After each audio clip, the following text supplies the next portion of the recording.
ГСП онлайн. Городские новости сейчас. Суббота, 13:20. Универсальный спортивный комплекс. Первенство города по мини-футболу. Играют команды первой лиги. Водоканал против Ярикского «Шахтер-2». Силы соперников равны. Первый тайм оканчивается ничьей. По одному голу забили Сергей Кондин, игрок «Шахтера», и Владислав Потяков, футболист «Водоканала». У нас не хватает пару ключевых игроков, но вряд ли это можно назвать достойным оправданием.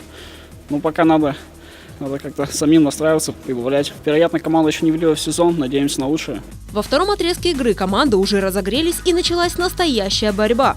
2 гола забивают Павел Каракчиев и Сергей Кондин, игроки «Шахтера». В ответ следуют 3 мяча. Помимо этого, в ворота ярикской команды попадает 2 автогола. Команда много не реализовывает, плохо то, что нет паса у нас в игре и незавершенные атаки. Удовлетворительно, в принципе. Было много ошибок, очень сильный соперник.